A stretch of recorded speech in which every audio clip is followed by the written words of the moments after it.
ஹரிஓம். இந்த திராவிட மாடல் அரசாங்கம் திமுக அரசு டாஸ்மார்க்ல ஊழல் நடந்திருக்குன்னு அமலாக்கத்துறை சோதனை பண்ணி அதுக்குண்டான என்கொயரியை பண்ணிட்டு இருக்காங்க.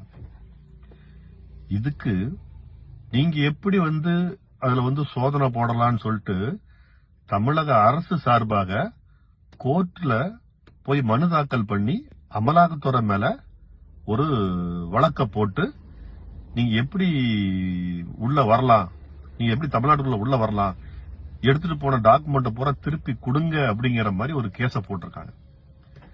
சரி, இதே அவசரத்தை நீங்க நீட்டு ரகசியம்லாம் எங்களுக்கு தெரியும், நீட்டு இல்லாம பண்ணிடுவோம்னு சொன்னீங்களே, அந்த நீட்டு விவகாரத்துக்கு ஒரு வழக்கு போடுறதுக்கு நீங்க இதுவரைக்கும் ஏன் முயற்சியே பண்ணல? இரண்டாவது, மத்திய அரசாங்கம் நிதி தரலன்னு சொல்லிட்டு ஒரு அரசியல் நாடகம் நடத்திட்டு இருக்கீங்களே, அந்த நாடகத்துக்கு ஒரு வழக்கு போடலாம்ல அப்படின்னு மக்கள் எல்லாரும் கேட்கறாங்க. இதெல்லாம் விட்டுட்டு தொகுதி மறுசீரமைப்புங்கிற பேர்ல கேரள மாநிலத்திலிருந்து அந்த முதலமைச்சரையும், அங்க பஞ்சாப்ல இருந்து ஒரு ஹிந்தி முதலமைச்சரையும் கூட வச்சு உட்கார்ந்து பேசிட்டு இருக்கீங்களே, அதுக்கும் ஒரு வழக்கு போடுங்களேன். நீங்க உங்களுக்கு தமிழக மக்களை பார்த்தா காமெடியா தெரியுதுன்னு